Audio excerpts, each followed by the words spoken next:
Hello, class. Back for round two on the judicial branch. So, I mentioned that we have military courts in the United States and immigration courts. We are going to focus today on civil and criminal courts, okay? So, civil and criminal court, you all have probably seen and heard a lot from the different shows on TV, and hopefully not, but perhaps your personal experience or something, right? Um, with law enforcement. But what we want to start with here is that civil and criminal courts are in two different essentially jurisdictions. Okay, so in other words, what that means is there is not double jeopardy occurring if you get sued and go to jail for the same thing. Okay, and let me explain. So, first, we need to know what double jeopardy is. Okay, so double jeopardy is the principle in the Constitution, in the Due Process Bill of Rights that we talked about. It's the idea, double jeopardy is the idea that the government cannot try you for a crime through a jury and trial of your peers. They cannot do that, and then after you go through the trial, do it again. It's one time, that's it. And now, if there's a mistrial, meaning not all the jurors are unanimous, they redo it. But once you've had your fair trial and the government has found you innocent or guilty, after 10 years, say you rob a bank, which you would never do, and you've done your 10 years and you come out and you're like, I've paid my debt to society and get my life back. I'm so sorry. And the government says, you know what? That was really messed up of you, and we're just not satisfied with 10 years. We should have asked for 15.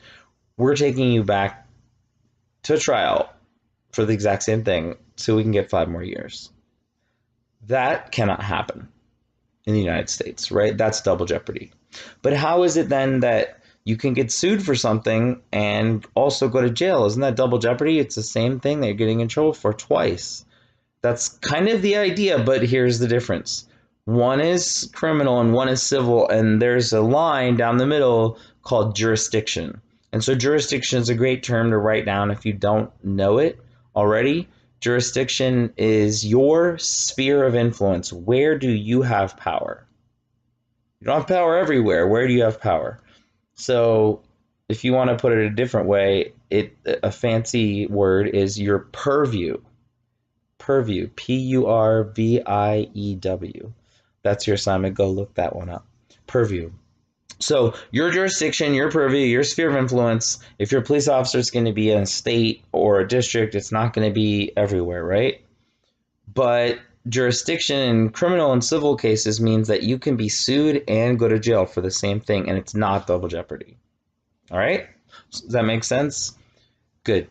All right, so here's the concept we're going to look at today.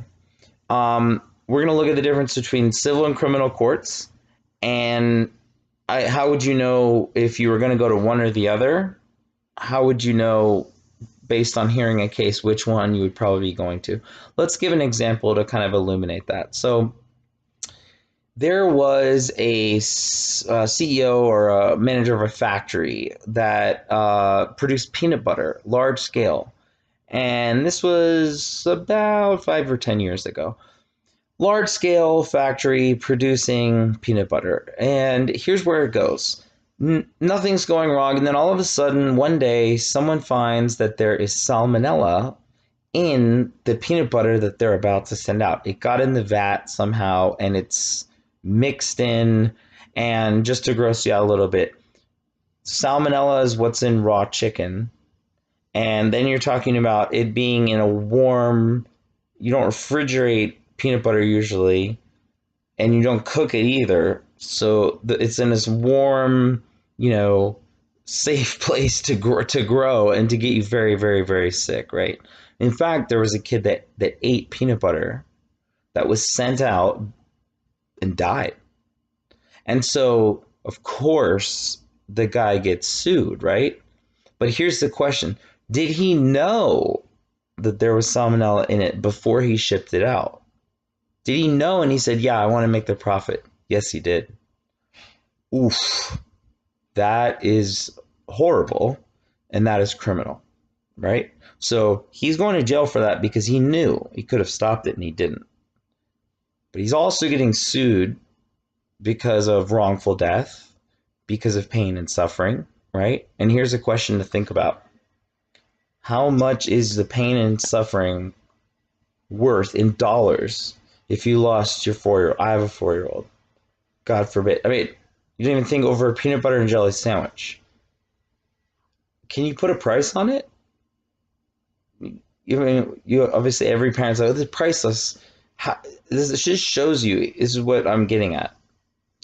As human beings, when someone wrongfully dies, and if, especially if someone didn't mean to do it, and there's no comfort of them going to jail or anything like that. The only thing people can do is give you money. That's it. They can't bring the person back that died, right? In this case, though, the guy was a criminal, so he's going to jail, and that hopefully gives the parents some better feeling of justice. And then, yeah, it's you're gonna sue because, and here's another reason, it's because you don't want it to happen again, right? If you sue because someone got you really sick, or your son died because of it, or your daughter died, the next person that was thinking of doing something like that at another factory is going to think twice, right? So that's, lawsuits can be frivolous, and we've all heard of, a robber breaking his leg when he comes in through the rooftop of a house and suing the owners because it wasn't a safe house. We've all heard stuff like that. But to be honest with you, lawsuits most of the time, and what we're going to be talking about, are profoundly important, okay? Because they can change behavior without changing behavior without even necessarily changing the law, if that makes sense. So because there's this fiscal, which is money, there's this punishment, right, of a lawsuit. And if you're a large company and you're reckless and you get people sick and you get sued, other companies are going to think twice. So I just don't want you to think of a lawsuit as always frivolous. And to be fair, it's not always, worth anyone's time either. So it just depends. All right, so let's go through some differences. And really, I think you all will find this interesting between civil and criminal court, okay? So civil court, you're looking at lawsuits. It's called a civil action, technically, right? So lawsuit can be anything from, you have a dispute with your neighbor over, is your fence 4 feet too far into your yard or 4 feet too far into their yard? I've been through stuff like that. Well, my family has. My parents. Then there's lawsuits like, let's take a different one now. This is something that happened to my friend when he was a kid. Okay, so he's 4 or 5 years old with his folks, and someone that's maybe 20, 30 yards away, pleasantly walking their dog. For some reason, the dog gets off the leash and just sprints towards my friend and mauls his face, like bites him, not to death, but like he can see and he's fine. But I mean, you're looking different for the rest of your life, right? And it's someone else's fault. The dog's not going to jail, right? So what's going to happen? Well, in the scenario that happened to my friend, it was not the owner's intention for that to happen, and the owner felt horrible and just couldn't forgive themselves for it, But imagine a second scenario. So that's, you're still going to get sued, okay? But what's not there? The intent. That person didn't intend to hurt my friend, right? But imagine a second scenario where you're walking your dog. No one would do this, right? And you just say, sick him, and you let your dog off, and you promote your dog going to fight this little defenseless kid, and by the time the parents can get there, it's already bitten his face. I mean, even though they're only a couple feet away, it's a big dog. if you did the Sikkim thing and you said, go get him, dog, you are going to get sued, but you're also going to jail, right? Or maybe prison. So that's the difference, right? Intent. Intent between what's the punishment that you're going to get and which court you would go to. Almost always. So now let's go through some differences. So civil is a civil action, which is a lawsuit. It also includes things like divorce, custody, all those types of things are civil. Okay. Criminal, on the other hand, we're talking about this is the word of the day. Ready? It's punitive. Punitive, meant to punish. Okay, so if you're going to prison, you think of, you're getting punished, right? So on the punitive side, we're talking about potential jail time, potential execution if the officer that shot Rayshard Brooks in Atlanta is convicted of what he's been accused of, he's going to get the death penalty. So that's a huge. Look at the difference in between criminal and civil court. Not every state has the death penalty, and this is a great paper topic. Not everyone agrees with it. What should we have it? Should all states ban it? Should all states have it? It's a great question. California, just so you all know, voted when the Trump-Clinton presidency was on the ballot. So was the death penalty, and Californians voted not to end it, but to speed it up. So just so you know, Californians voted that just not that long ago. So, and you might say, well, wait, but I heard that we're not doing executions. Yes, because the governor independently, unilaterally, Governor Newsom put what's called a moratorium. It's like a pause on executions. He basically said, as long as I'm governor, no one's getting executed. So why are we bringing this up? Because the penalties on the criminal side are unbelievably severe, all the way up to taking someone's life. The civil side, it could be monetarily severe, in other words, money-wise, but now I'm going to teach you the second principle, and this is so important, and this will hopefully now make sense. On the criminal side, you need a unanimous jury to convict someone every time. Unanimous jury. You cannot go to jail if it's 11 jurors and one person that says, no, I don't think this person's guilty. Or if it's 10-2, or if it's 9-3. My math isn't that good, but 8-4, right? If it's it has to be 12-0, and here's why, and you can answer me this on the test easily. Why is it that criminal court is a unanimous jury mandate? In other words, there's 12 jurors, every single one has to say the same thing. They all have to agree, or there's a retrial. We can't have even one person doubting it. Why? Easy answer, right? Because you might be sentenced to death. We better be sure we're right. You might go to jail for 30 years. This happens all the time, almost every week. I get an article or read one about someone who's been someone who's been found innocent because of DNA evidence and things like that, who served 20 or 30 years in prison, right? And they didn't do it. Let me ask you a question. Can they give you those 30 years back?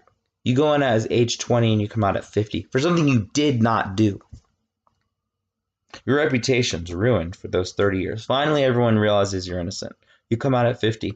How much money is going to help you feel like you're 20 again? 21, 22, 23, 24, 30s, all the way you sat through in prison. Now do you see why we can't have one person on the jury doubting? Because what if they're right and they should doubt and they're not crazy, but this person is innocent? Does that make sense? On the civil side, so unanimous jury, simple, easy to understand, you got to have it. We would all want it, right? Ourselves. On the civil side, we're talking about a majority. Okay. So something like 9 out of 12 jurors decide, yeah, this person looks liable for this. Not criminally liable, right? Civilly liable. And so a majority. So easy question. When you look at a case like O.J. Simpson in 1994 and you ask, why was he found innocent in one court and guilty in another? This is a fascinating case. And here's why it's fascinating. First, I remember watching this growing up, and it was on TV every day, and the whole country and probably world was fascinated by it, for better or worse, because it was just a very famous person, very loved person, and there was this huge question of innocence, and there were racial dimensions to the case, especially the LAPD. Mark Furman, if you don't know, go look that up. So this was a really intense case for the whole country, really absorbed in this in 1994. And it took about a year. Okay, and that's a speedy trial. This was a long, long trial. And it's because both sides are just going through every possible point because the stakes are so high. So everyone knows, obviously, that OJ was found innocent. Okay, so he's found innocent. And just to be clear, he did later write a book called If I Did It. And it was originally titled I Did It, then If I Did It. It was never actually published because the father of the Goldman who died, the father Goldman, sued to prevent its release. So what are we saying? Even if I don't want to take a side because I don't want to take sides on anything in this class because I don't want to push you into an opinion. But this case, like, regardless of what you think, was the most probably, I would say, polarizing case in America. I mean, people either were like, he totally did it because he wrote this book. But look, here's the thing about Double Jeopardy. Even if he did like come out and say it, which if you watch, there's some interviews too where he does years later. I think after he was in prison in Las Vegas, but maybe before, where he talks about. But even if it's like, if that book's true and it's published and he says, I did it, remember, there's a principle of double jeopardy that says the trial already happened. You could literally go and tell the world that you did it. Now, I'm going to tell you a quick movie story because it's pretty heavy stuff, so I'll break it up. There's a movie called Double Jeopardy, and in it, I think it's Tommy Lee Jones and Ashley Judd, and she gets framed for murdering her husband, right? She didn't do it. But she goes to jail and she serves her time, and she comes out of jail and she wants to find her husband because she knows that he wasn't really dead. He just wanted the insurance money and he moved somewhere else. So she goes down from, I don't know, Florida to Louisiana where he is, and she says, because of double jeopardy, I've already paid for killing you. I already did the price. I was already in prison. I could kill you right now in the middle of Mardi Gras and nothing would happen. And I was like, time out, Hollywood. There's only one problem with that. And the problem is now it's a new crime. Why is it a new crime? You're not in Florida 20 years ago. You're doing it right here, right now. So if you watch that movie, sorry, whoever wrote that in Hollywood, you would fail this class. You would fail this part of the class. So yes, that is it. But now, okay, we've broken up this series, but now going back to O.J. Simpson. Whether or not you agree he was guilty or innocent, whether or not he says he writes a book and says interviews and does what he said, it's over because that's the rule in the United States. There is no double jeopardy. But was he sued and can he be sued? Yeah, because they're different courts, right? So you could be found innocent and yeah, you have to go. So he got sued by the Goldman family, and I don't know if the Brown family sued as well. I'd have to check. But the point being that even if you're found innocent in one place, you could be found, you know, liable, guilty in another. And part of the reason there is, remember, you have to convince all 12 jurors over here that the person's guilty, whereas here, you'd have to convince a majority. If you convince 9 people out of 12, it's a lot easier than convincing 12 out of 12, right? So, all right, good. So, one other thing. There are times when famous athletes will enter, and famous people will enter into something called a non-disclosure agreement. That is not criminal. A non-disclosure agreement is, and I will just say it, they are potentially sort of dangerous in the sense that they could silence someone who at that moment thinks it's wisest to be quiet about the issue, but later may change their mind. But if they change their mind, they're held by that contract basically that they've signed that says they won't disclose whatever it is. What does that mean? You don't go on Oprah and say it. You don't go on. Oprah's not around anymore as a talk show. So whose show? Dr. Phil or whatever it is, You don't go on. So non-disclosure agreement is saying you won't tell people whatever it is that you all have just settled. And that's our next term. Okay, so ready? So for civil court, another thing that you can write is there are settlements. Over here, there are plea bargains. We're going to get to plea bargain in a minute. Let's do settlement. It's a little bit less complicated. A settlement is so common. It's about 95% of the time plus in California that a court case would be settled instead of going to trial. And what that means is simply this. You have two people or two parties or two entities. It could be the person in a government. It could be whatever it is. They disagree about something and they go to court. And before they go to trial, they decide, okay, if we go to trial, let's say party A says, here's the easy one, going back to my friend. Party A is the person that let their dog off the leash accidentally, and party B is my friend. Party A can say, look, I'll give you $10 million, right? They'll just sign and say that's it. But this person can say, you know what? I want 20 million because this is a big deal. This person can say, no, I will only do 10 million, and then you go to trial. And then this person might get off with 0 if they are lucky. And this person might get up with 40 million if the jury's sympathetic. See what I'm saying? So a settlement is saying this, okay, fine, 10 million. You sign, the judge stamps, you don't even go to trial. You don't go to trial. So settlement is what? Avoiding trial. Why would you do it? Because on one side, at least you get something. You get some money guaranteed. You're signing on the dotted line. On the other side, it's not, way more if a jury decided such in a case, if you actually went to trial. All right. On the other side is plea bargain.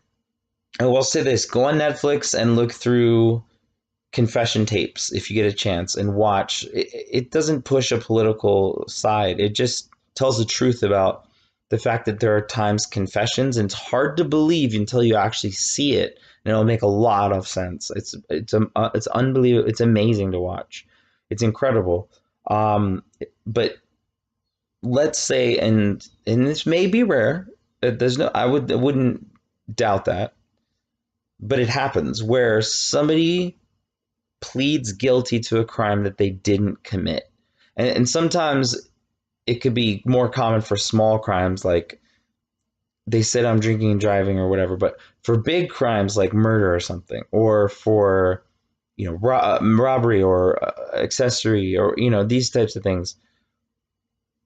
Plea bargain means this, by the way. Plea bargain means the exact same thing as a settlement, but on the criminal side. I might go to jail for 10 years, or I might go to jail for 30 years. Wait, okay, so they come up to me or you and they say, who's they? The prosecutors, the DA, the district attorney, the government, the lawyers that are getting you in trouble for robbing or whatever. They say, look, if you just admit you did this, we'll give you 5 years in prison. But if you make us go to trial with a judge and jury and prove that you did it, we'll give you 35 years. Okay, so now you have to make, if you're plea bargaining, here's where it would be smart to take the deal. They have you on tape and you did it. Why would, I mean, unless you're on top of being foolish enough to rob a bank, you're a liar. And you just say, no, that's not me. Of course, and it's clearly, now you might say, but did they show you that? Yes, there's something I'm going to teach you. So we're still here with plea bargaining, called discovery. Discovery is, I think, one of the greatest, fairest, most just principles in American legal jurisprudence, which is basically saying this. Discovery means this, that both the government and the defense have to share vital information to the case. And this is where it's the most important, such that if the police or the government has evidence that might reasonably be able to prove your innocence, they cannot withhold it from you. Okay? So otherwise, you go to trial and it's found out that it's withholden, which might take 30 years. Then that gets thrown out. Does that make sense? So a plea bargain is a complicated and delicate thing. If it's done right and fairly, and you see, okay, they do have here, just, I go to discovery and I look as the criminal and I see they have me on tape, then why wouldn't I take 5 years? No. We might say, okay, so that does make sense. You know, you're going to get 35 years if you force them to go to trial and prove it, but you only get 5 if you just say, I did it. Why would the government be okay with making your sentence 7 times less? Why are they okay with punishing you that much less just because you said you did it? Here's why. Because going to trial is really, really hard. It's really, really expensive. It's really, really time consuming.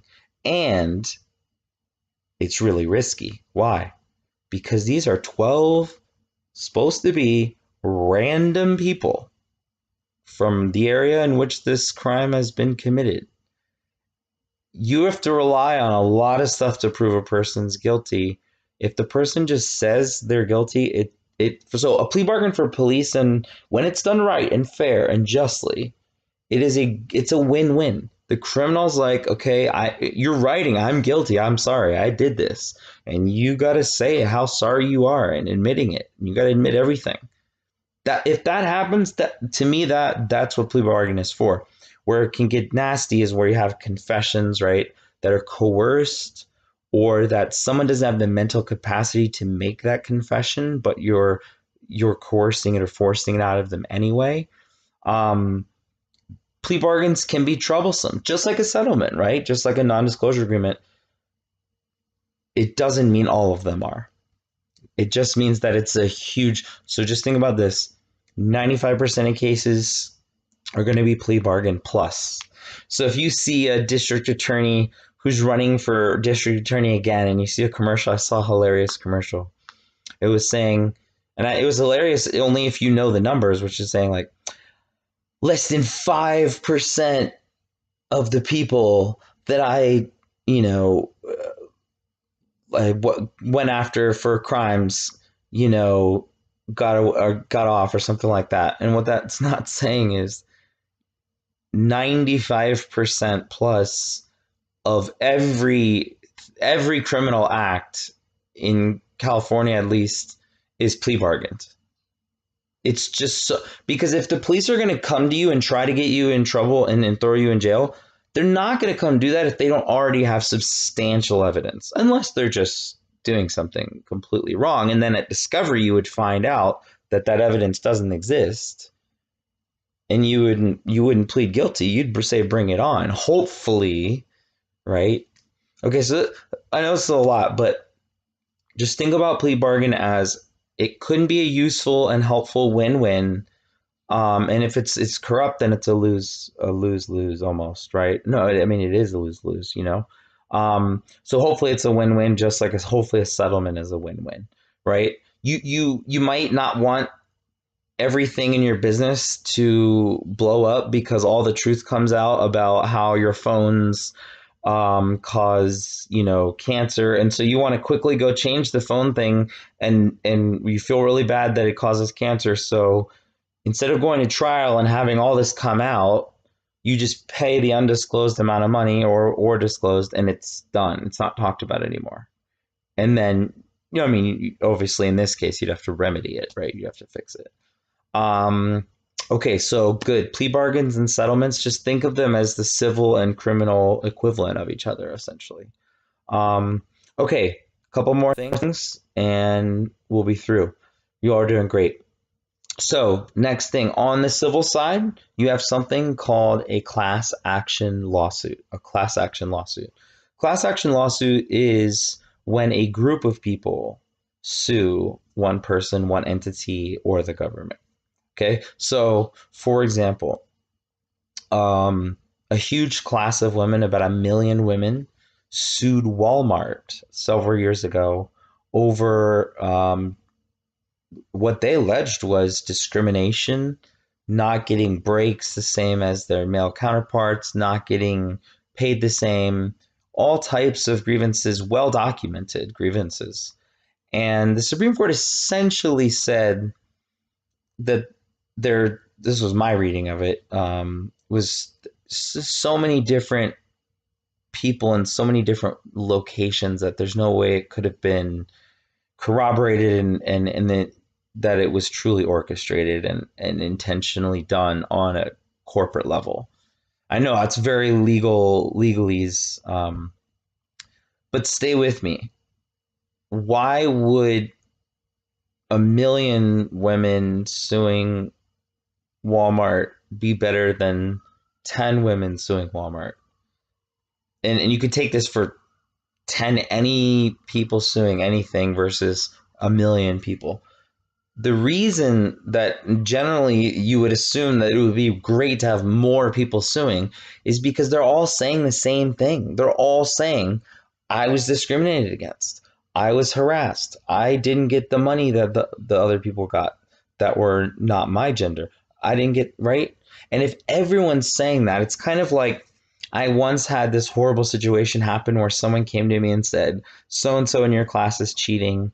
And I was like, oh no, I don't want, I don't want to be put in that position as a professor. Just want everyone to just, someone comes to me and says it. And I first think to myself, okay, there's a 50-50 chance, right? This person's either coming to me because they're an honest person and they just feel like I need to tell they're cheating, or they're coming to me because they don't like this person and they asked them out last week and they said no. So, or they don't like their shoes, or they don't like their politics. And so they just want to get them in trouble. How am I supposed to know, right? First, so stay with me. If it's he said, she said, so to speak, how is the judge, or how it's much more difficult to win, especially with the gender discrimination that's occurred in our country, right? If it's he said, she said, sadly, because of the discrimination that's been existing in the United States, a lot of times they would just defer to he said, right? So if you have power in numbers, you have many, many people telling the same story. So going back to my scenario, one person comes up and I'm like, I don't know, if they're cheating or not. This is a little different than that, but I hope the analogy makes sense. Then 2-3 minutes later, someone else comes up and says the same thing to me. Then a third person comes up, and now I'm like, by the fourth or fifth person, I'm very aware of it, and it's hard to dispute. And now I'm looking on the ground and I'm seeing the piece of paper that everyone says is there with the answers on.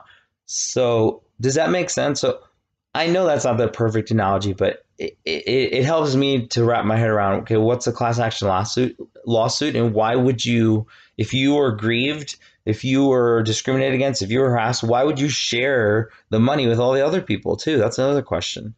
Well, because if you don't have all the other people in the lawsuit with you, you might not even win the lawsuit. So it's a win for the side that's trying to hold the other side accountable, right? So a great movie you all can watch.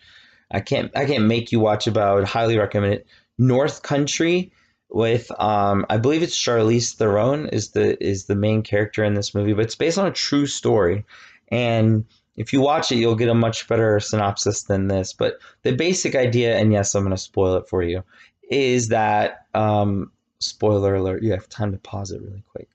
Go watch the movie and come back. So what happens in North Country is Charlize Theron's character is working at like a Denny's or an IHOP or a small, restaurant, just making tips, not making enough, and needs to provide for her kids. And so she's like, okay, I'm going to go work in the mines.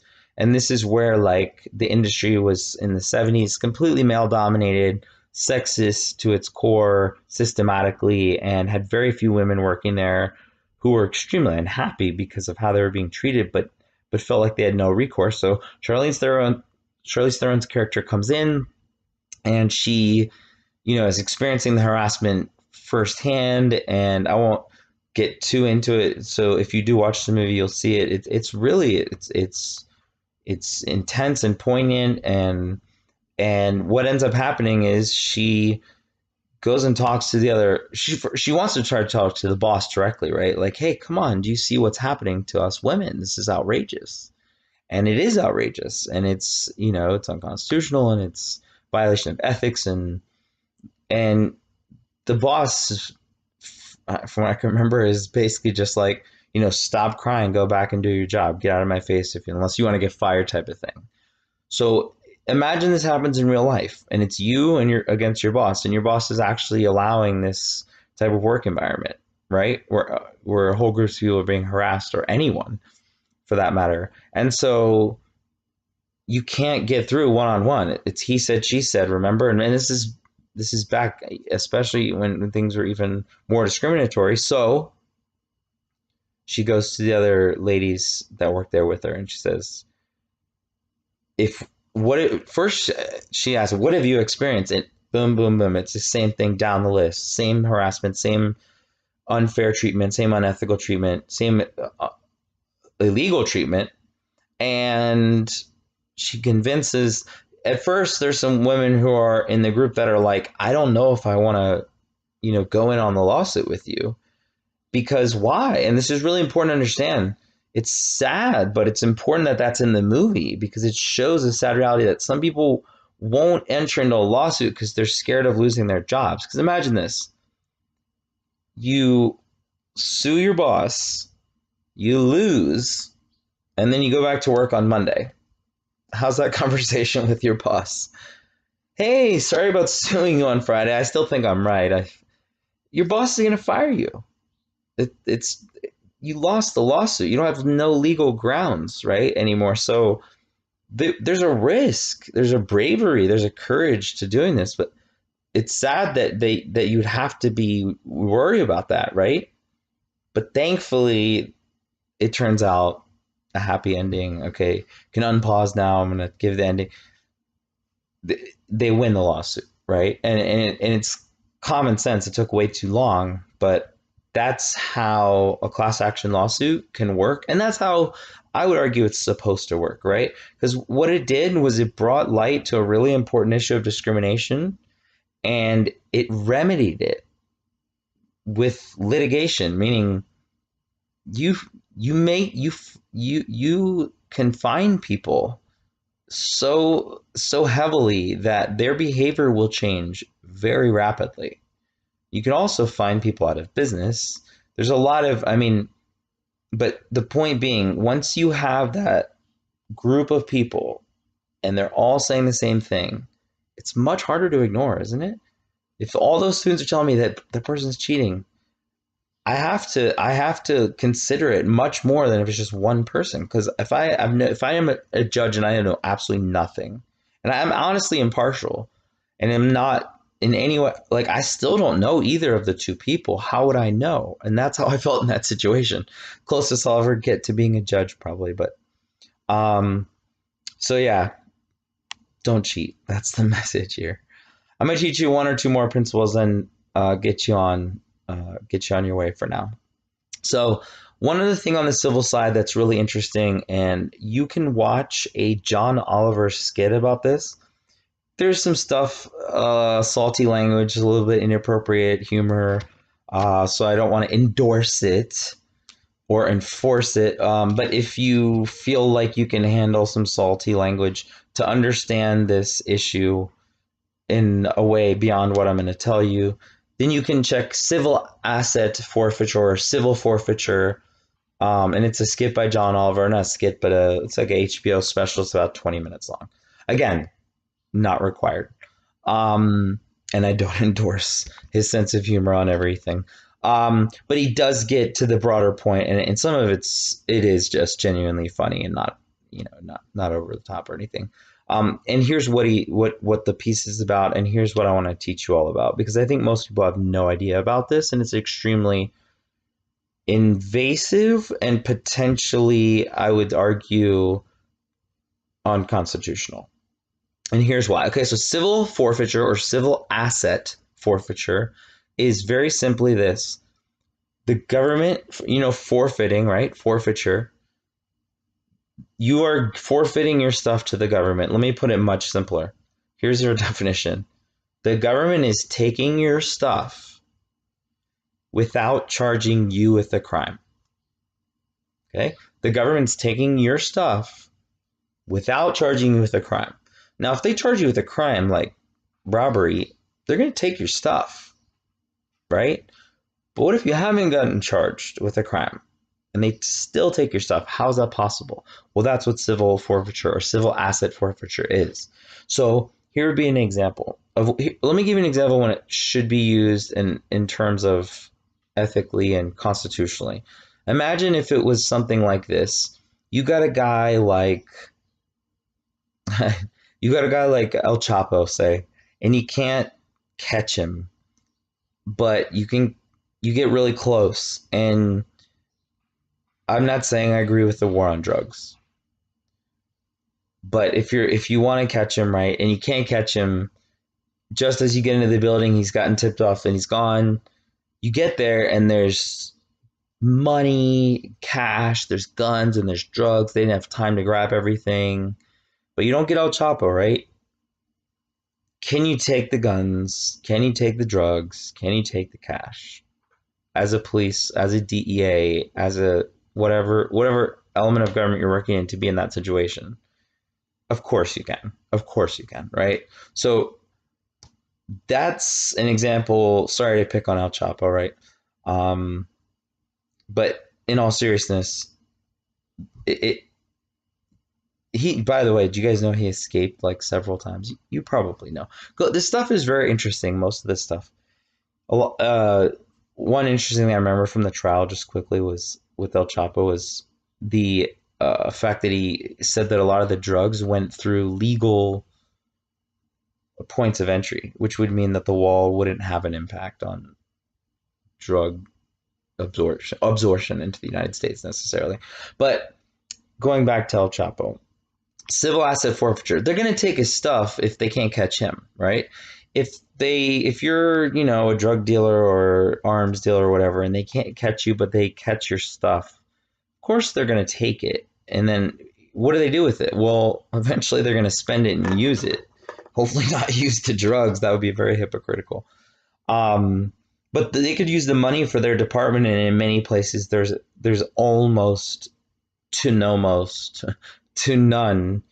to no regulation on what they can spend it on. So when can it be bad? In other words, so that's an example of like, okay, we want to catch a bad guy, get the bad stuff, but we can't catch the person.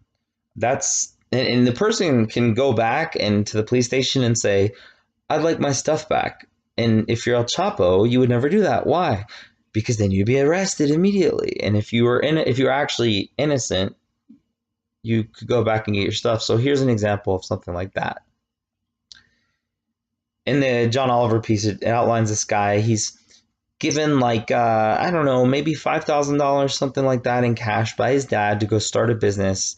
He's moving across the country and he gets pulled over by a cop, and the police officer asks him, do you have any money?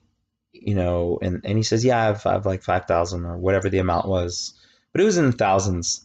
And the officer asks him to get out, runs a drug dog smell it through there, blast the vents to make sure, and finds the cash, in his glove box and says, I've concluded by my investigation here today that you were actually moving from, I think it was like Nebraska or Wisconsin to California to purchase drugs. So I'm going to take this money and you have to come down to the court and prove that you weren't using this for drug money.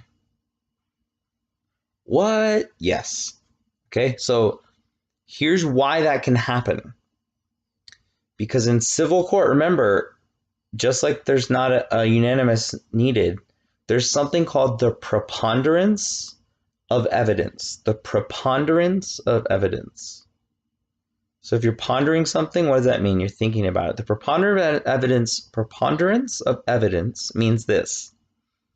It means if it's he said, she said, or what, if two people, if you believe one person 50.1% and the other person 49.999%, then this person is what gets that credit. Okay, so stay with me. That's evidence, preponderance of the evidence, and I'm saying it like that because in criminal trial that's a joke that would never be allowed. Never. It'd be a hearsay. It would be a joke. It wouldn't even. It'd be literally probably a good laugh, but it's not the same in both courts, right? And that's such a crucial point. So civil asset forfeiture. The government's coming and they're taking your stuff, but they're not charging you with a crime.